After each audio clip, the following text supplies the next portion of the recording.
show with them, you motherfuckers in this together.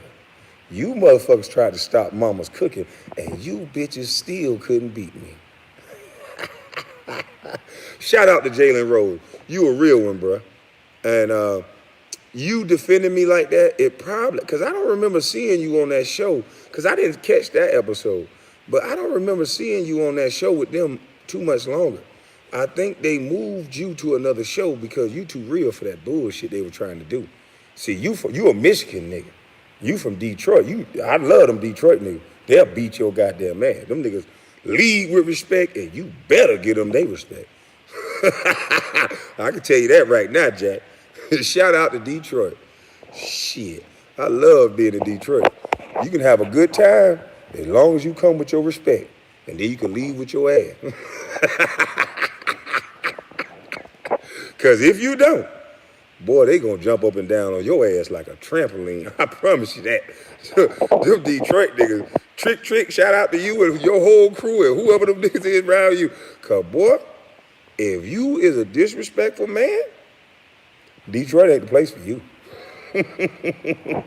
They gonna jump on your ass for real, for real. No questions asked.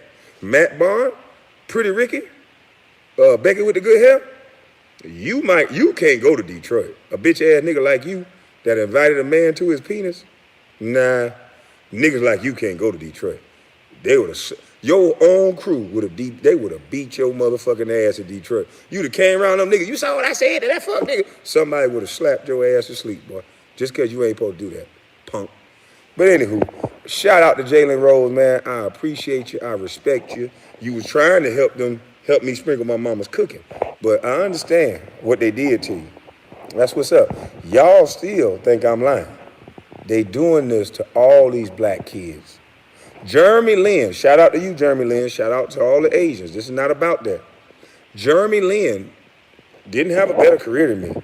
Jeremy Lin get to walk around here with Lin Sanity and with respect. Jeremy Lin got to go on their show, bitch ass Jack. You had your teeth out, falling asleep and shit. But you bitch ass Becky with the good hair, you was smiling hard and talking to that boy, letting him talk. You want to exclude me from a trade, bitch, but you let this Asian man talk. I bet it fit your narrative, huh? I bet your white zaddy told you to bring Asians on, huh? And talk that shit like that, huh? And be very nice. Because if you would have disrespected him, bitch, you would have got canceled, wouldn't you? The easiest thing to disrespect is a black man. And y'all allow it. We make too much money in this country for a motherfucker to say anything about us on a national TV stage. We buy too many motherfucking products for anybody to say anything about your mama's son on a national stage. And Jalen Rose didn't lose sight of that. But you little mulatto bitch, see, you ain't got no connection with us anyway. So I'm going to skip past your bitch ass.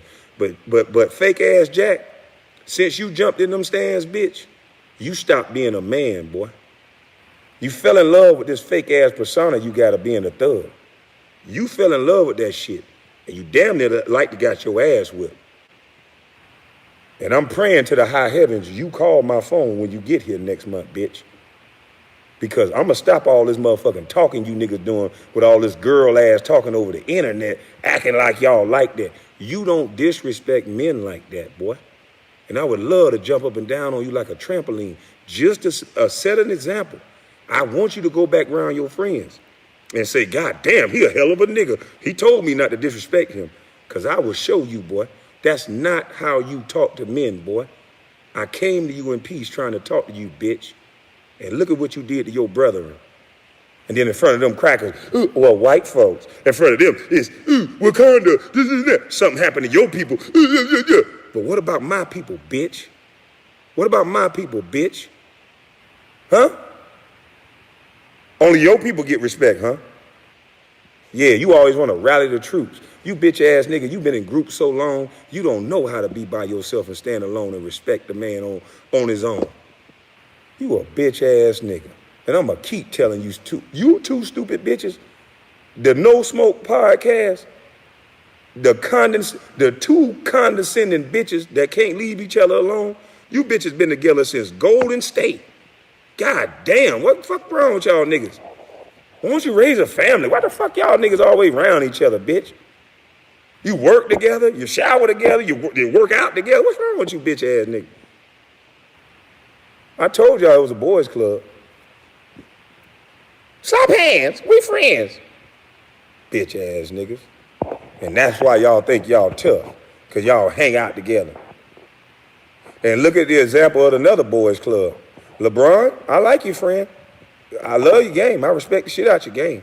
Respect the shit out the fact that you got to school. But why do you get to go party and Lou Williams got to go sit out and get suspended? And then the media kick his drawers in his ass. But you, sir, you seem to be above the rules. Wonder why that is.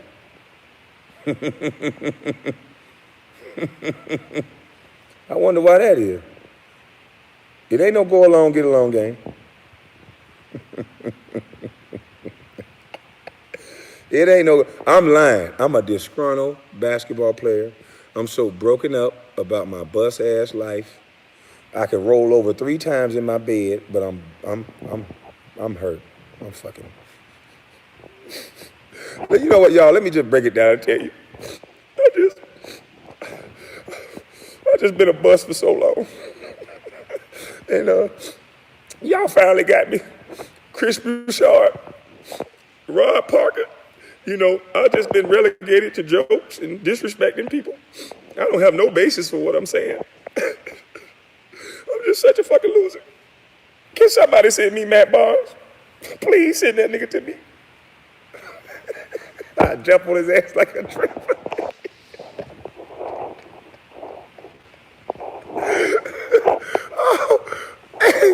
I need to cut my shit out. Hey, but look, man. Y'all please go look at that goddamn interview, man. Please go look at that interview because I think it's something to this shit, dog. Man, that shit was dangerous. I couldn't believe it. I was taken aback just hearing this man's words. I thought I took some of Stephen A. money, been with his wife or something. The way he was talking about me in year 10. He was so fresh with it like it was year 1. Stephen A., you need some help, boy. I know alpha males like me make you mad because you ain't have no daddy, bitch.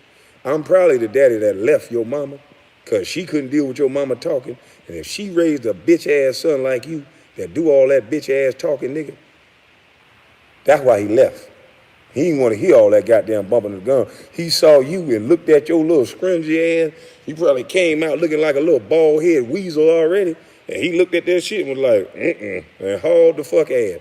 So now you got a bunch of emotions and you taking that shit out in the world. You was a punk bitch. You made millions from talking about an NBA. Hey, check this out. Let me show you how great I am, Stephen A. You've been kicking that jazz, right? That I'm a bust, I'm a this, I'm a that. Imagine how good a kid got to be for you to kick that jazz and I still kept getting signed. Let me give you another fun fact. When I was with the Charlotte Bobcats, I was averaging a double-double in 2 quarters. I got hurt in the beginning of the season. Tyrus Thomas got 8 and 8 points because he was with the Chicago Bulls. He had 8 points, 8 rebounds. That got him $40 million with the Charlotte Bobcats. That year, I think I finished with around the same numbers as Tyrus Thomas. Matter of fact, DeAndre Jordan averaged 8 and 8 for the Clippers. And I guess his 8 and 8 was better because he was dunking it, but it was still 8 and 8. And I think he got, $60, $70 million? Because my name is Kwame Brown, and because a nigga been on the radio talking about, bonafide squad, he's a squad. My same numbers that I got that parallel with these guys' number right. Imagine being my agent, having the same analytics and the same numbers as players they're giving $70 and $80 million. And because my name Kwame Brown, and because Stephen A. Smith and all of the media labeled me a bust, the fans run the show. The fans run these arenas.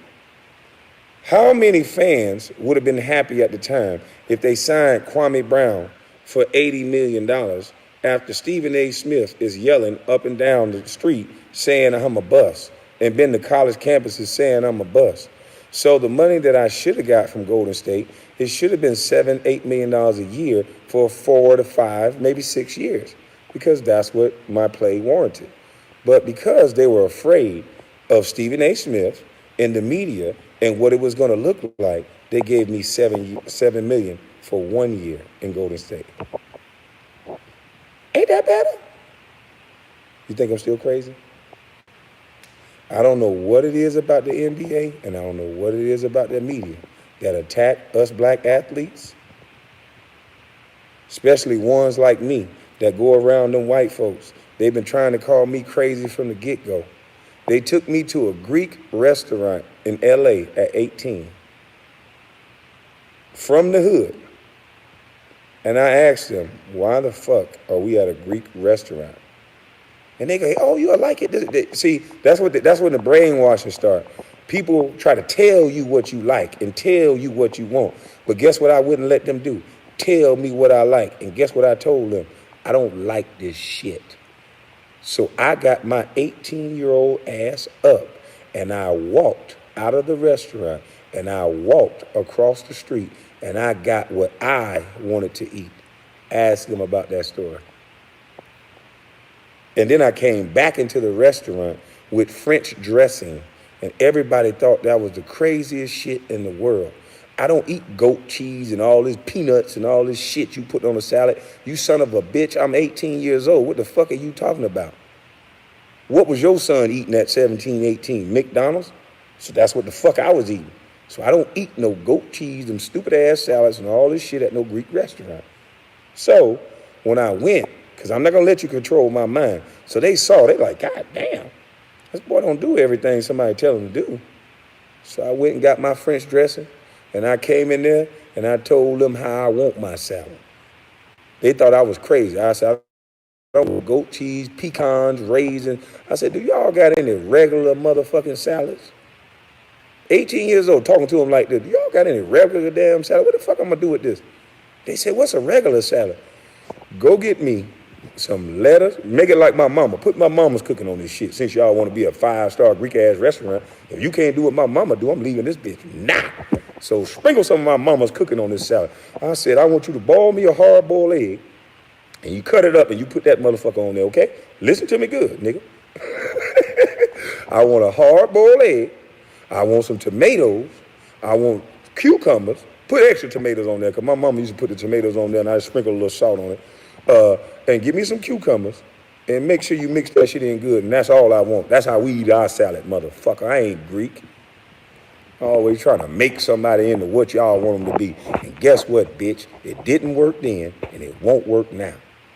But Stephen A. bitch, now that I know you an implant hoe, you were put on me, boy. You an implant ass nigga. They put you on me, boy. But they couldn't put you on me good enough. You couldn't be the 18-year-old bitch and you had the mic. I bet you won't talk now, ho. I bet you won't talk now. Because your life, we need to see your life at 18, and we need to see what you was doing before you met Kwame Brown. Bitch, you talking about me, but I'm the best thing that hit your life, you bitch.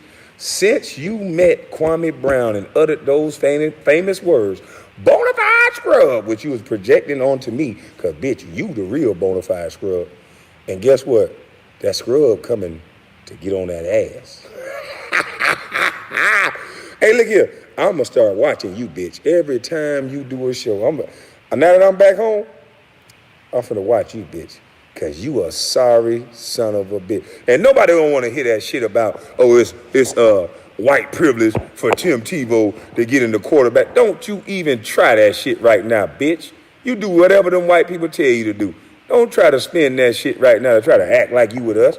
You torn down every black motherfucker you been around. AI, Carmelo, me. You just told a story about Matumbo. He just said whatever shit you was saying. You was a bitch ass nigga. Hey, look here, boy. You don't need to hang around nobody else black, bitch. Stay your bitch ass over there in the country club or wherever the hell you live at. You already look like you need a toupee, so you'll fit right in, bitch. You must sleep in a motherfucking coffin, nigga. Hey,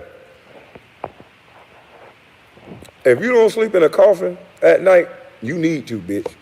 Because you the devil. Trying to tear down every black kid that's better than you, bitch. When you interview for your job, they ask you one thing. Will you tear down the black community? And you say, hell yeah, yeah, yeah, yeah, yeah. You did it just like this. Yeah, yeah, yeah. And they gave you that pen, bitch. They say, prove it. And your ass went to work. Kwame, you bitch ass world. He can't even. Look how you talk about me, bitch. So you mean to tell me both things can't be true at the same time? So you mean to tell me MJ and all them scouts watched me not be able to walk, run, jump, shoot, and all this shit, and still drafted me? Don't call me Kwame, bitch. Call me Houdini then.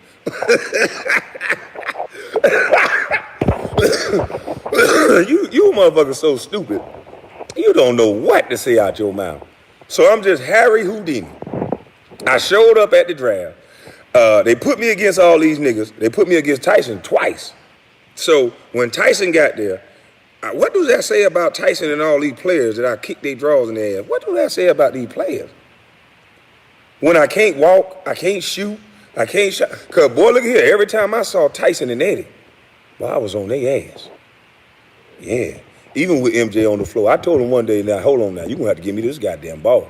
I can't let these niggas be out here and you don't give it to me now. I think I got thrown out the game in Chicago. I was so goddamn mad. See, everything I say is true. Y'all just been listening to some bitch ass nigga too long. And see, it is a, now that I think about it, Stephen A., boy, that's crazy. I don't think I ever remember Stephen A. Smith before I got drafted. Where did Stephen A. Smith come from? Do anybody know where Stephen A. Smith come from? Did he have a job before I got drafted in journalism? Was he in Philly or something like that? Because, man, when that nigga met me, he took off. Huh? That man took off. Where can you purchase my merch? It's on my Instagram. And appreciate it, Michael Oden. But it's on my Instagram, KWAN_LOW. It's a link in the bio. And on YouTube, it's on the About page. You go to the About side and you can buy merch. Get you some of them mamas cooking. Also, I'm going to put up a link to my foundation so you guys can donate. The super chats and the things you guys have been giving me is greatly appreciated. And I'm going to go purchase some shoes for these young men with them big ass feet down there in Brunswick, Georgia. And I'll be doing a video showing you guys when I pass out shoes. See, I ain't the type of nigga that run in the march in the street. I always been the type of nigga from day one. I get blessed, I power me up a little bit, and I push something off to the side to help other people. See, from day one, go look at any interview, go look at anything I ever said. Y'all got bitch ass niggas trying to steal my mama's cooking. You son of a bitch, Stephen A. Woo, boy, you ain't shit. You gonna get exposed, boy. Because people are now, they can go back. I posted one of your videos up on my Facebook page. And what you said to those college students about me, man, what did I do to you, brother?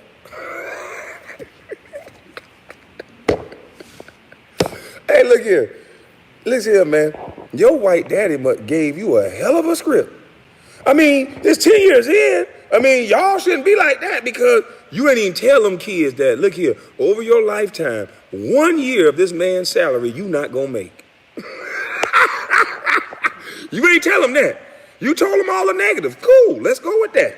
I'm a bust, I can't shoot, I can't do nothing, but you didn't tell them kids they're gonna stay in the school for 4 years, accumulate debt that they gotta pay somebody back, $70,000, $80,000. I walked into $12 million at 18 without owing nobody shit.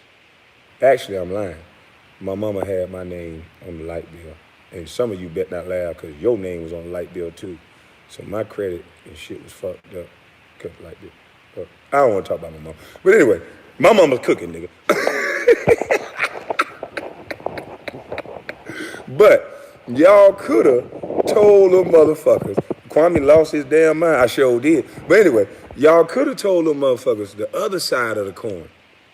You could have told them that 1 year of this man's salary, after you said he's a bust, I mean, he didn't work on his game. I don't know how the fuck he made it 10 years. That's what you should have said, because you didn't say that. Because you could have brought the analytics there, but you didn't, because you're a bitch. But you gave one narrative and one side of the story, sir. Why didn't you tell them going to that college is going to force them in debt right away? And having that job that pay you $100,000 a year, which probably you won't get right out of college because you have no experience.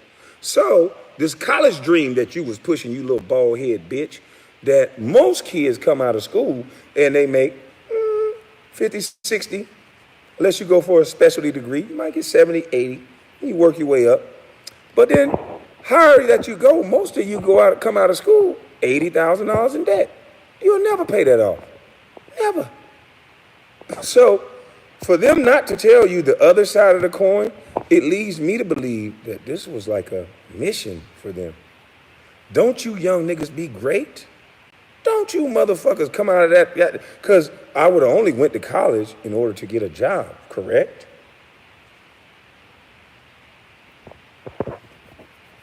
This shit easy. My mama's cooking. Thank you, mama.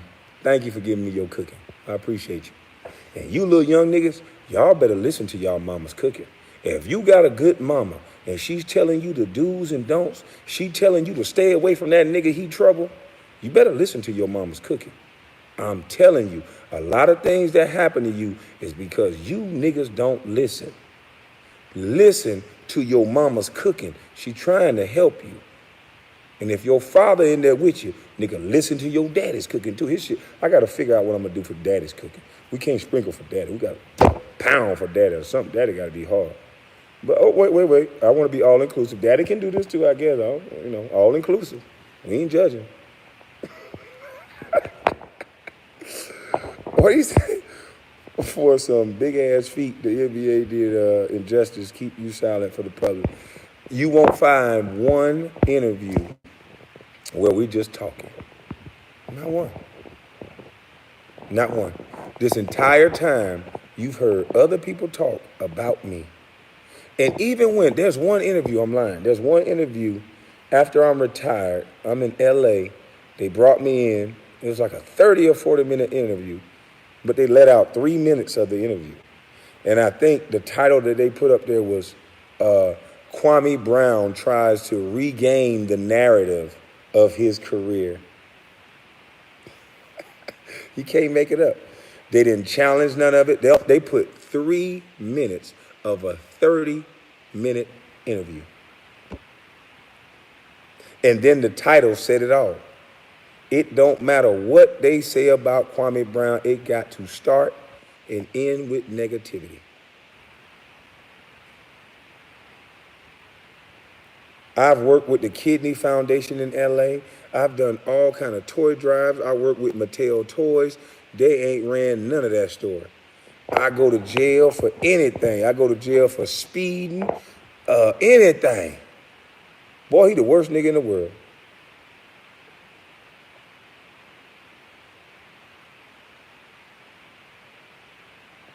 Hey, where White Mamba at? Scalabrini, where you at, White Mamba? White Mamba.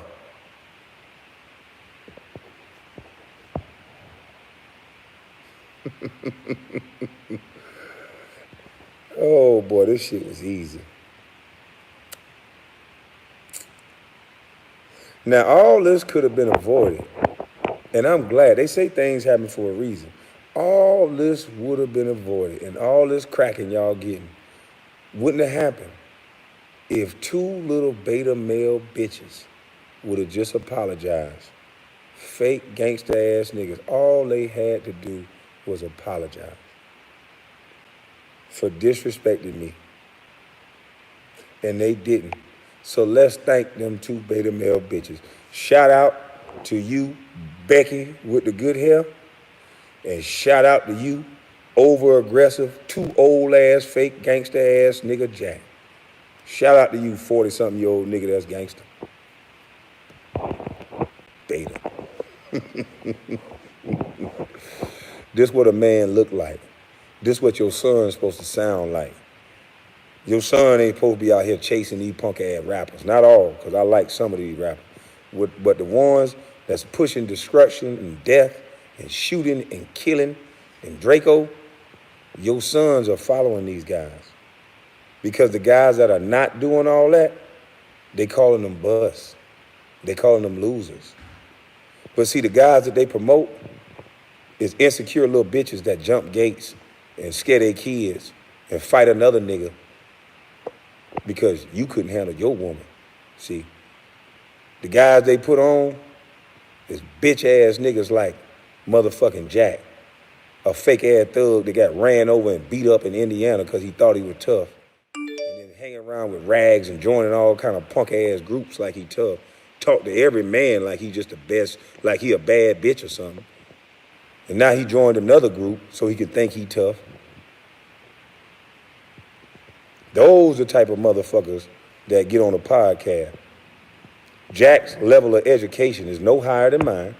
He can't speak better than me. The bitch go to sleep during the goddamn broadcast that he getting paid for. But these two little dummy degenerates that ain't really accomplished shit in life but a fucking Jack hanging his hat on, jumping in the stands and winning a fucking trophy. But bitch, you ain't got no land. And if you do, let's see. Let's match land. Bitch ass nigga. Fuck you talking about. You bought too many cars and pretty shoes to have land. I watched how many purses and money you were throwing out to them bitches. You gotta have this job, bitch nigga. You couldn't be like me. Bitch, you get fired, it's over for you, whole nigga. When the last time you seen me working?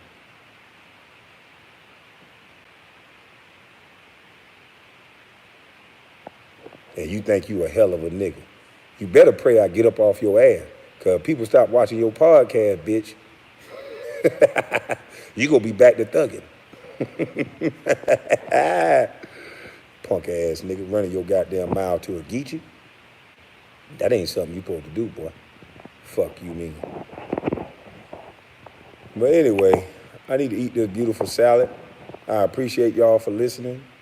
I hope y'all go look up these interviews with Stephen A.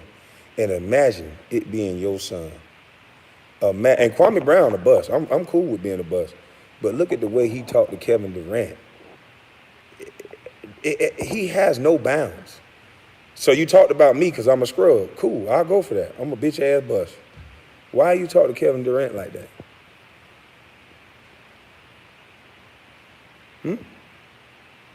Why you ain't find out what happened with AI before you let all them white people run them stories talking about practice?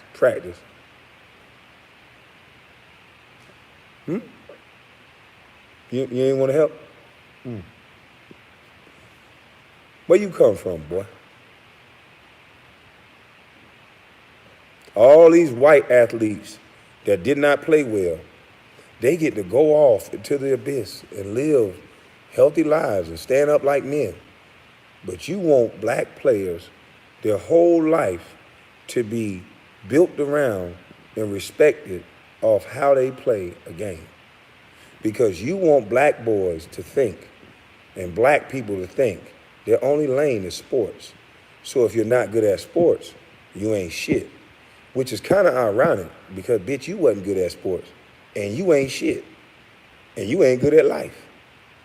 All you do is talk about people. And what's going to happen when somebody take your microphone? What are your skills, bitch? What are your skills?